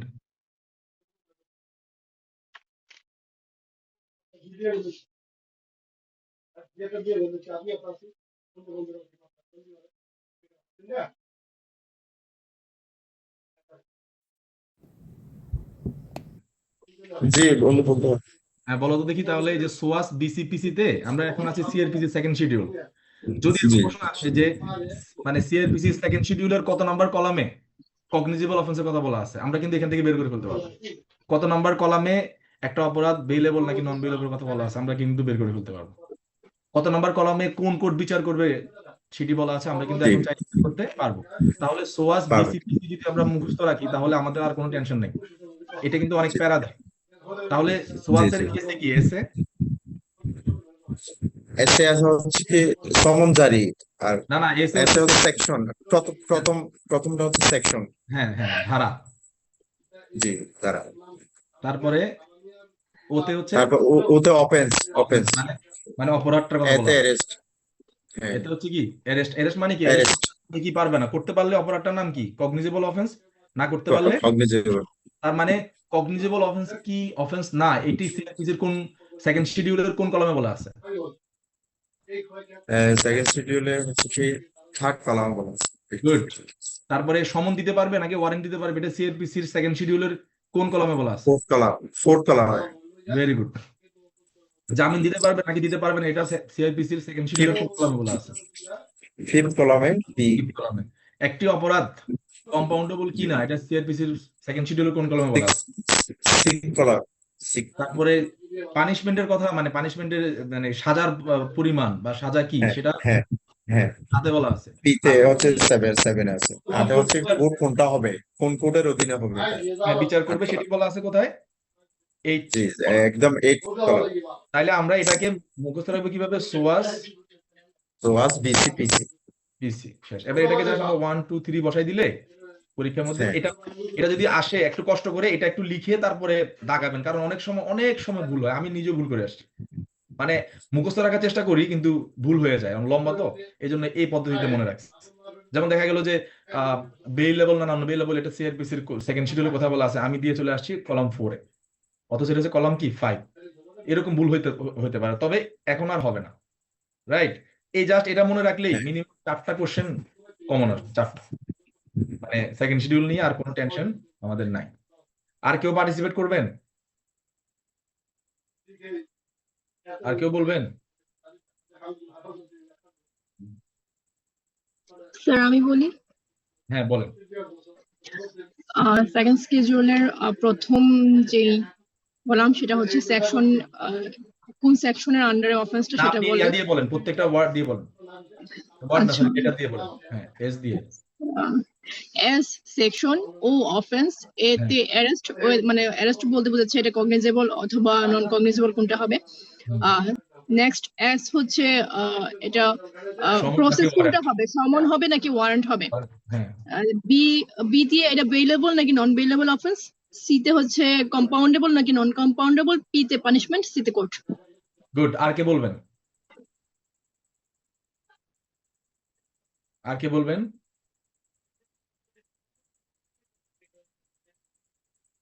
ইসমাত বলেন তো। স্যার এখানে সেকেন্ড শিডিউলের সোয়াস সোয়াস বলতে এখানে এস এ সেকশনকে বোঝাইছে, আর ওতে অফেন্সকে, আর এতে অ্যারেস্ট বলতে এটা কগনিজেবল নাকি নন কগনিজেবল অফেন্স সেটাকে বোঝাইছে, আর এস এ হচ্ছে সামন্স নাকি ওয়ারেন্ট, মানে পাশে warrant। এটা রাখবেন, হ্যাঁ সামন নাকি ওয়ারেন্ট দিবে, হ্যাঁ। আর বিতে হচ্ছে যে বেলের কথা বলা আছে, আর নাকি নন বেলেবল, আর সি তে কম্পাউন্ডেবল নাকি নন কম্পাউন্ডেবল, আর পি তে বলা আছে হচ্ছে পানিশমেন্টের কথা, আর সি তে হচ্ছে কোর্টের কথা বলা আছে। Okay fine. এখন যদি কাউকে জিজ্ঞেস করা হয় যে একটি মামলা গ্রহণের পর ম্যাজিস্ট্রেট সমন দিবেন নাকি ওয়ারেন্ট দিবেন, সেটি সিআরপিসির মানে কোন শিডিউলের কোন কলমে বলা আছে? Second column. শিডিউলের 4th কলামে বলা আছে। 1 2 3 4, এই যে আমি পেয়ে গেলাম 1 2 3 4 5 6 7 8। আমি এত রিস্ক নেওয়ার দরকার নাই, আমি তো সেকেন্ড শিডিউল জানি, এটা তো আর ভুলবো না। এই 4th কলামে বলা আছে যে এস মানে কি সামন অথবা ওয়ারেন্ট। খুব ইজি, মানে ব্রেনকে কিছু ট্রিক্স দিয়ে দিবেন, ও ওর মতো করে মনে রাখবে। ব্রেনের উপরে এত চাপ দেওয়ার কিছু নেই, পৃথিবীতে অনেক কিছু করার আছে, শুধু ল পড়ে ব্রেন নষ্ট করার দরকার নেই। তাইলে এটা কিভাবে মনে রাখবো? আমি কিন্তু অনেক আমার ফ্রেন্ডরা অনেকে বিভিন্ন ভাবে এটাকে মনে রাখে, যে যেভাবে মনে রাখুক, বাট আমি এভাবে মনে রাখি, আমার কাছে মনে হয় এটা একটু অ্যাপ্রোপ্রিয়েট মনে হয় আমার কাছে। অনেকে আবার গল্প ছলে মনে রাখে বা বাংলায় মনে রাখে। বাংলা তো আপনি ইংলিশ থেকে করতে পারবেন, ওটা কোনো সমস্যা না। সোয়াস বিসিপিসি দিয়ে খুব ইজি, জাস্ট লেটার দিয়ে ধরে ফেলতে পারবেন ঘটনাটা কি। চলে আসি এবার আমরা আবার মূল আলোচনায়।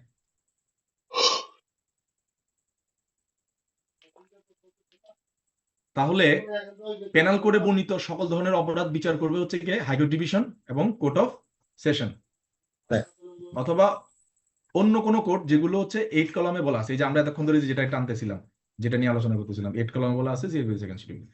এখন এখানে একটা উদাহরণ আছে, উদাহরণগুলো মিস করবেন না। বলা হচ্ছে এ কে দায়রা আদালতে নরহত্যার জন্য বিচার করা হচ্ছে, তো সেখানে আপনার স্বেচ্ছা আঘাতের জন্য তাকে বিচার করা যাবে, যদিও এটি বিচার করতে পারেন একজন কি ম্যাজিস্ট্রেট, মানে 323 voluntarily causing heart, right?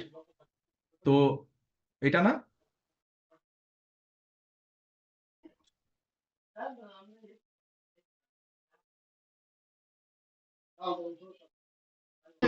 Officer, তো উনি এটাকে বলবে যে না, এটা তো ম্যাজিস্ট্রেট করে বিচার হয়তো পাঠাই দিবে, নাকি উনি নিজে বিচার করবে? নিজে বিচার করতে পারবে। বুঝা গেছে? He may be convicted of voluntarily causing hurt, মানে ওই সেশন কোর্টই তাকে এই কালপাবল হোমিসাইডের মামলায় তাকে মানে হচ্ছে স্বেচ্ছায় আঘাত করার জন্য তাকে কি করতে পারে, সাজা দিতে পারে। যদিও এটার জন্য মনে হয় একটা সেকশন আছেও সিআরপিসি তে 237, যে মেজর অফেন্সের জন্য চার্জ করা হয়েছে, মাইনর অফেন্সের জন্য পানিশ করা যায়। হ্যাঁ 237 হ্যাঁ, চার্জের মধ্যে এই চার্জের যে হ্যাঁ সেকশন হ্যাঁ গুলো হ্যাঁ। ডিল করে মানে ওইখানে আপনি বলা ধরেন আছে। একটা মেজর অফেন্সের জন্য হচ্ছে চার্জ করছেন, কিন্তু পরে দেখা গেল যে একটা মাইনর অফেন্স হয়েছে, এখন কি তাকে ছেড়ে দিবেন নাকি তাকে ম্যাজিস্ট্রেট কোর্টে পাঠিয়ে দিবেন? না, ওই কোর্টই ওকে এটার জন্য পানিশ করতে পারবে, রাইট। কনভিক্ট করতে পারবে। এটা হচ্ছে when a person is charged with an offense, with one offense he can be convicted for of another, another offence. অন্য কোনো জায়গায় করা যেতে পারে, এটা আর কি। এটা মানে ন্যায় বিচার নিশ্চিত করার জন্য। এরপরে 28 তো গেল, এবার আসি হোয়াট অ্যাবাউট আদার লস। এখানে কিন্তু বলা হয়েছে পেনাল কোডের কথা। কিসের কথা বলা হয়েছে? এই যে আমি কিন্তু লাল করে রাখছি, এখানে কিসের কথা বলা হয়েছে? এবার হোয়াট অ্যাবাউট আদার লস, এই আদার লসের কথা কোথায় বলতেছে? 29-এ কোথায় বলতেছে? 29। এই জন্য আপনারা 28 মিলাই পড়বেন। সেকশন 5, 28, 29 একসাথে মিলাই পড়বেন যখন সিআরপিসির জুরিডিকশন নিয়ে কথা আসবে বা কোর্টের জুরিডিকশন নিয়ে কথা আসবে। তো এই লাইনটা আমরা কেমনে পড়বো? 1, 2, 3 এভাবে করে পড়বো। মাঝে মধ্যে এভাবে পড়তে হয় না আওলানোর জন্য। এখান থেকে পড়েন, যে কোনো একজন পড়েন তো এখান থেকে 1, 2, 3 এই স্টাইলে পড়েন তো এখান থেকে। কে পড়বেন? Any offense under any other law shall be Be tried by such by such court mentioned in this behalf in such law. শেষ হয়ে গেছে। মানে any offence under any other law, অন্যান্য আইনে বর্ণিত অপরাধ সমূহ ওই আইনে বর্ণিত কোর্টের দ্বারা কি হবে? বিচার হবে। ট্রায়াল হবে। ইজি। মানে ওই আইনে যে যে কোর্টের কথা বলা হয়েছে সেই কোর্টে, যেমন নারী ও শিশু নির্যাতন দমন আইনে বলা হচ্ছে যে নারী ও শিশুদের প্রতি যে অপরাধগুলো হয় সেগুলো কোথায় হবে বিচার? দায়রা আদালতে হবে? না, ওই আইনার আন্ডারে যে ট্রাইব্যুনালে হবে। ট্রাইব্যুনাল গঠিত হ্যাঁ, হয়েছে ওই ট্রাইব্যুনাল। ট্রাইব্যুনাল। Right right. এই তো হয়ে গেল। আর বলা হচ্ছে কি, এই যে দেখেন, এখন আপনারা কেউ কোশ্চেনটা করতে পারলেন না যে ভাইয়া যদি কোনো কোর্টের নাম মেনশন না থাকে, if no code is mention then, ওই বলে না যার যার কেউ নেই তার আল্লাহ আছে। যদি কোনো কোর্টের কথা বলে না থাকে তাহলে এই কোড আছে। কি আছে? সিআরপিসি। বলে যে no code, code is here. মানে আপনার কাছে কোনো মানে কোনো কোর্টের কথা বলে নাই, তাহলে সেখানে কি আসবে? এই কোড আসবে। নো কোড মানে নো কোড, ইয়েস কোড। যদি কোনো কোড না থাকে তাহলে সেখানে কি আসবে? আমাদের কোড মানে কি? সিআরপিসি আসবে। আর যদি কোর্টের কথা বলা থাকে আইনে, তাহলে সেই কোর্টে কি হবে? বিচার হবে। ক্লিয়ার? তাহলে 29 অনেকে প্যাচ লাগাই ফেলে, 29 বুঝতে পারে না যে 29 নাকি কঠিন লাগে। 28 হচ্ছে পেনাল কোডে বর্ণিত সকল অপরাধ বিচার করবে কে? হাইকোর্ট ডিভিশন সেশন, আর যেগুলো হচ্ছে বা এর কলমে মেনশন বলা করা আছে যে কোনো সেগুলো। কোর্ট। আর অন্যান্য আইনে বলা অপরাধগুলোর বিচার হবে সেই আইনে যে কোর্টের কথা বলা হয়েছে সেই কোর্টে। আর যদি কোনো কোর্টের কথা বলা না থাকে তাহলে ওই কি নো কোড, সিআরপিসি আন্ডারে। Yes yes code. যার কোনো কোড নাই তার কি আছে? কোড আছে। কোড মানে কি? সিআরপিসি আছে। ওকে। জুভেনাইলের বিষয়টা এখন এত ইম্পর্টেন্ট না, কারণ এটা হচ্ছে শিশু আইন আসার পর শিশু থেকে। আদালতে চলে গেছে। হ্যাঁ, তারপরে ফাইজলামি করে মাঝে মধ্যে দেয়। ওই 15 বছরের বিষয়টা মাথায় রাখলেই হবে, সিলিংটা দরকার নাই। আমরা চলে যাই হচ্ছে এখন। আচ্ছা, আমরা কি পাওয়ার সামনে, সরি, 29 সিতে আমরা 10 মিনিট পরে শেষ করব। 29 সিতে বলা হচ্ছে offences not punishable with death. আমরা এটাকে ডিটেইলে পড়ার দরকার নাই, ইতিমধ্যে আপনারা বুঝতে পারছেন আমাদের পড়ার স্টাইল। জাস্ট লিখে রাখেন, খাতা নেন, লেখেন যে গভর্নমেন্ট চাইলে হায়ার পানিশ করার মানে পানিশমেন্ট দেওয়ার জন্য এম্পাওয়ার করতে পারে কিছু কিছু ম্যাজিস্ট্রেটকে, কিছু কিছু মানে বিচারককে। তারা কারা? যেমন সিএমএম এবং সিজিএম কে বলতে পারে তুমি মৃত্যুদণ্ড ছাড়া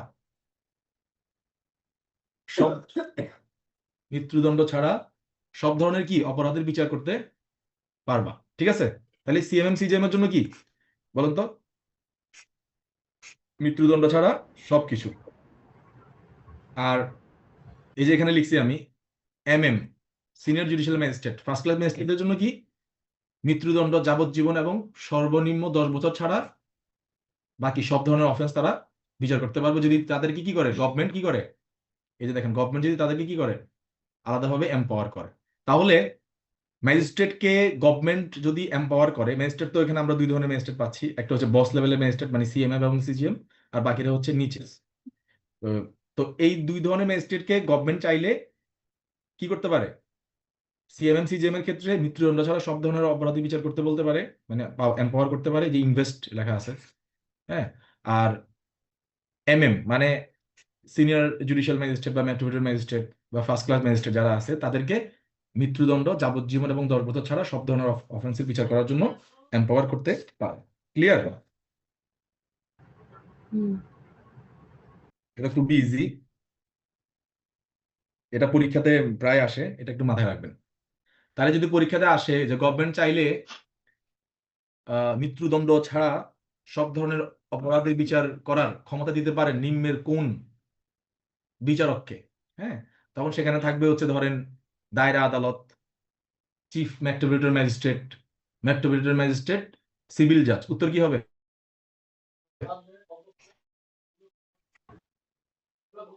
উত্তর কি হবে? CGM বা CMM। CGM, right. এবার আমরা চলে আসি, আমরা 31 দিয়ে শেষ করব, মানে 31 দিয়ে, কারণ আজকে বেশি পড়াবো না, কারণ এই জায়গাগুলো একটু বেশি আমরা মানে ইগনোর করি, তো এই জন্য এখানে একটু বেশি আলোচনা করতেছি। এরপরে আমরা টান দিয়ে চলে যাবো, বাকিগুলো আপনারা ইজিলি পারবেন, বাকি ধারাগুলো। সেটা হচ্ছে 31, কি বলা হচ্ছে যে sentence which high court division and session জাজ মে পাস, মানে এই 31-এ বলা হচ্ছে হাইকোর্ট ডিভিশনের কথা, দায়রা আদালতের কথা। বলা হচ্ছে এনি সেন্টেন্স, কি sentence? Any sentence authorised by law, তাদের কোনো বাধা ধরা নেই, যে কোনো তারা কি সাজা দিতে পারে, দণ্ড তারা দিতে পারে, যে কোনো দণ্ড,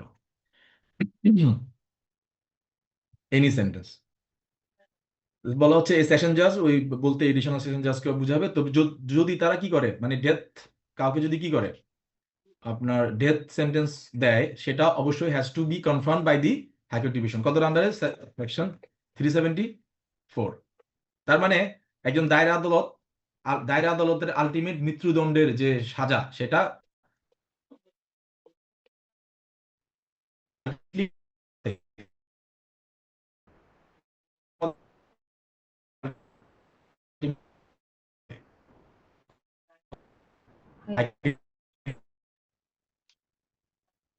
মানে জানেন, আপনারা কি পার্থক্য বুঝে, কে বলতে পারবে? কিনা সেটা দেখা হয়, পরে ওকে মানে কি পানিশমেন্ট দেওয়া হবে সেটা পরে আচ্ছা ডিসাইড করা আচ্ছা, হয়। ঠিক আছে ঠিক আছে, হেমায়েত বলো কোনটা আগে হয়? ভাই আমি তো মানে একেবারে একটু ডিপে বলতাম যে কনভিকশন হচ্ছে যে আপনার কোনো একটা কনভিক্টেড হলো, সেটা আগে, পানিশমেন্ট পরে। কিন্তু পানিশমেন্টের ক্ষেত্রে মাঝে মাঝে আদালতের মানে ডিসক্রিশনারি পাওয়ারটা থাকে, কিন্তু কনভিক্টেড এর ক্ষেত্রে তো থাকে, কিন্তু খুবই কম। মানে কনভিকশন হয়ে গেলেও সেন্টেন্স দেয় না অনেক সময়, এটা বলতে চাচ্ছ? হ্যাঁ, কিছু হ্যাঁ কমাই দিতেও পারে ভাই। হ্যাঁ, কিছু কম বেশি করতে পারে। হ্যাঁ, সেটা তো পারবেই, সেটা তো মানে মানে হচ্ছে এবল কোর্ট এটা করার জন্য। আমি বলতে চাচ্ছি যে জেনারেল পার্থক্যটা কি? স্যার আগে কনভিকশন হয় পরে সেন্টেন্স হয়, এই এটা তো, এটা একটা পার্থক্য, হ্যাঁ এটা একটা পার্থক্য, এই তো। তারপর কনভিকশন হচ্ছে আগে। সেন্টেন্সটা চূড়ান্ত এরকম। হুম, হুম। আপনি আপিল করবেন কার বিরুদ্ধে, সেন্টেন্সের বিরুদ্ধে নাকি কনভিকশনের বিরুদ্ধে? কনভিকশনের বিরুদ্ধে। কনভিকশন না, সেন্টেন্সের বিরুদ্ধে আপিল করবেন, মানে সাজার যেটা দিছে। উদাহরণ দিই, আবার অনেকে এটা প্যাচ লাগাই ফেলেন যে কনভিকশন আগে না সেন্টেন্স আগে। এটা প্যাচ না লাগানোর জন্য আপনাদেরকে এবিসি পড়াবো, ABCDEFGH সবাই পড়েন, মনে মনে পড়লে বুঝতে পারবেন সি আগে না এস আগে? সি আগে, সি আগে। মানে কনভিকশন আগে, আগে কি করা হয়? দোষী কনভিক্ট সাব্যস্ত করা করা হয়, হয়। অপরাধ প্রমাণ করা হয়। দোষী আগে কি করা হয়? দোষী সাব্যস্ত করা হয়, এরপরে কি দেওয়া হয়? সেন্টেন্স দেওয়া হয়। শাস্তি দেওয়া হয়। বা দণ্ড দেওয়া হয়। ক্লিয়ার? ক্লিয়ার। গুড। এরকম মাথা ক্লিয়ার থাকলে আপনাদের সফলতা কেউ আটকাইতে পারবে না। ভাইবা বলেন, প্রিলি বলেন, রিটেন বলেন, সবখানে একদম ফাটাই দিয়ে আসতে পারবেন। তাহলে ABCD পড়া দেখবেন যে সি আগে না এস আগে, কনভিকশন আগে নাকি সেন্টেন্স আগে? আগে কনভিক্টেড, আগে তাকে দোষী সাব্যস্ত করা হয়। একটা উদাহরণ দেই, যেমন ধরেন আপনি 379-তে সকল সাক্ষ্য প্রমাণ শেষ করে মামলাটা হচ্ছে আপনি আপনার রায় দিলেন, রায় লাস্টে অপারেটিভ পোর্শনে লিখলেন যে মিস্টার কালামকে চুরির অভিযোগে মিস্টার কালামের বিরুদ্ধে চুরির অভিযোগ সকল সন্দেহের ঊর্ধ্বে, হ্যাঁ, প্রমাণিত হওয়ায়, মানে মিস্টার কালাম বা আসামিকে চুরির দায়ে দোষী সাব্যস্ত করা হলো। তাহলে আগে কি করা হয়? দোষী সাব্যস্ত করা হয়। আগে কি করা হয়? কনভিক্টেড করা হয়। কি করা হয়? কনভিক্টেড। Convicted করা হয়। তারপরে এবারে আসতেছে পরে, ফলে আসামি মিস্টার এক্স বা মিস্টার কালামকে দণ্ডবিধির বা পেনাল কোড 1860 379 ধারা বলে 1 বছরের বিনাশ্রম কারাদণ্ডের ও কারাদণ্ড ও 1,000 টাকা 1,000 টাকার জরিমানা দণ্ডে দণ্ডিত করা হলো। ঠিক আছে, এটা হচ্ছে কি সেন্টেন্স। বুঝতে পারছেন? একই অপারেটিভ পোর্শনে কিন্তু থাকতেছে দুইটা জিনিস, কনভিকশন এবং সেন্টেন্স। প্রথমে অনেকে কি করে, আপনার কনভিকশন না করেই সেন্টেন্স দিয়ে দেয়, এটা কিন্তু ভুল। আপনাকে আগে কি করতে হবে, দোষী সাব্যস্ত করতে হবে, তারপরে কি করতে হবে, তাকে সেন্টেন্স দিতে হবে। তো কিভাবে বুঝবো আমরা, কনভিকশন আগে এবং সেন্টেন্স কি পরে। পরে।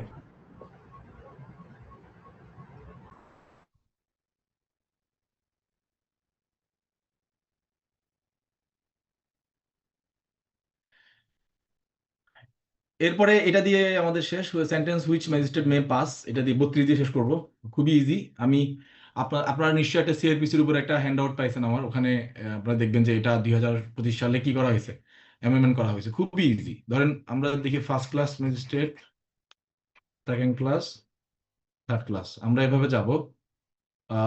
প্রথমে আমরা জরিমানাতে প্রথমে আমরা কারাবাসে চলে যাই, 5 3, এরপরে কি 2, 5 3 কি 2, কত করে কমতেছে, কত করে কমতেছে? 2 করে কমতেছে। তো যিনি হচ্ছেন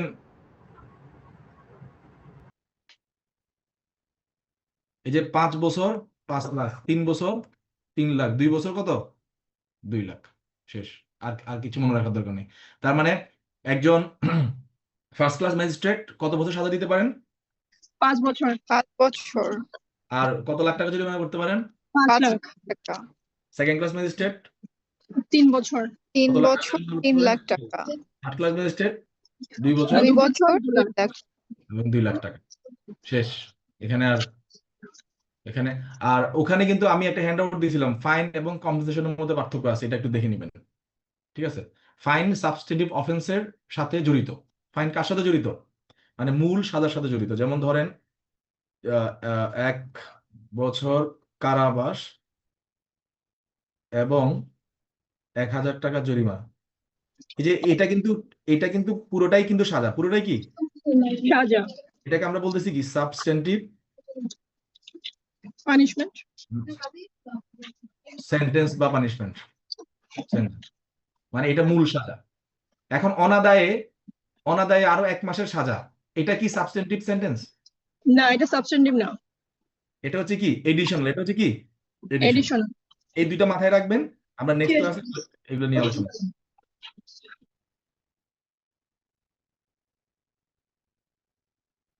এই 33 থেকে আমরা এগুলো নিয়ে আলোচনা করবো, কারণ 33 একটু কঠিন আছে, কারণ ওই যে ইন ডিফল্ট অফ ফাইনের ক্ষেত্রে কি হবে না হবে, 1/4 কেমনি হিসাব করবো, এগুলো নিয়ে আমরা দেখাই দিব, একদম অঙ্ক করে দেখাই দিব। সো যেহেতু আজকে অনেকটুকু আমরা পড়ে ফেলছি, মাথা একটু সবারই গরম হয়ে আছে, এটা আমরা নেক্সট ক্লাসে ঠান্ডা মাথায় এটা বুঝে নিব। তো আজকে আমাদের ক্লাস মোটামুটি আমরা শেষ পর্যায়ে চলে আসছি। নেক্সট ক্লাস কবে? নেক্সট ক্লাস এই গ্রুপে জানাই দেওয়া হবে। তো এখন তাহলে বলেন, আমি তাহলে আপনাদেরকে কয়টা কোশ্চেন ধরি, যেটা আমি শুরুতে বলছিলাম যে আমরা ক্লাসের পরে ক্লাসে শেষ করে দিই। দেখি আমি কয়েকজনকে একটু জিজ্ঞেস করি তারা পারেন কিনা।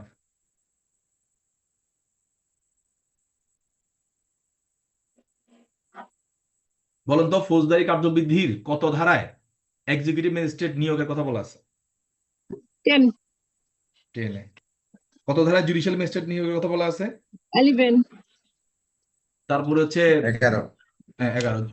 তারপরে চিফ মেট্রোপলিটন ম্যাজিস্ট্রেট নিয়োগের ক্ষেত্রে প্রেসিডেন্ট যে রুলস করবেন, এই রুলস বানানোর কথা সংবিধানের কোন আর্টিকেলে বলা আছে? 133, 133, আর এই 133 বিচারকদেরকে নিয়োগ দেওয়া হয় কত আর্টিকেল অনুযায়ী? স্যার বুঝলে আবার বলুন। 115। Article 150, 115। আর স্পেশাল এক্সিকিউটিভ ম্যাজিস্ট্রেট হতে পারে একজন বিচারক, খেয়াল করেন 133, কি বলতেছে, স্পেশাল এক্সিকিউটিভ ম্যাজিস্ট্রেট হতে পারেন একজন বিচারক, একজন পুলিশ, একজন এএসপি, যে কোনো ব্যক্তি বা শেষের দুইটা। যে কোনো ব্যক্তি। কেন একজন এএসপি হতে পারেন না? হচ্ছে স্যার এসপি কে ইনক্লুড করে না যে কোনো ব্যক্তি? যে কোনো ব্যক্তি, আবার এএসপি যদি থাকে, আমি তো বললাম না শেষের দুইটা। ও শুনেন নাই? আচ্ছা। স্পেশাল মেট্রোপলিটন ম্যাজিস্ট্রেট নিয়োগ হয় কোন ধারায়? 12(5)। 12(5). গুড। 12(5). এবার বলেন, একটি অপরাধ কগনিজেবল নাকি নন কগনিজেবল এটি বলা আছে সিআরপিসির কোন শিডিউলের কোন কলামে? Schedule 2 column 3। ওকে, ওভাবে করে যে অঙ্ক করে সোয়াস বিসিপিসি লিখে বের করবে। একটি অপরাধ কম্পাউন্ডেবল কিনা এটি বলা আছে সিআরপিসির কোন শিডিউলের কোন কলামে? Schedule 2 column 6। কলাম। গুড। সরকার ক্ষমতা দিলে যাবজ্জীবন সাজা হয় এমন অপরাধের বিচার করতে পারবে নিম্নের কোন ব্যক্তি? সিজিএম, অতিরিক্ত জেলা জজ, সিনিয়র জুডিশিয়াল ম্যাজিস্ট্রেট, সিভিল জাজ। সিজিএম। High court division. কে? Chief metropolitan magistrate. Right right.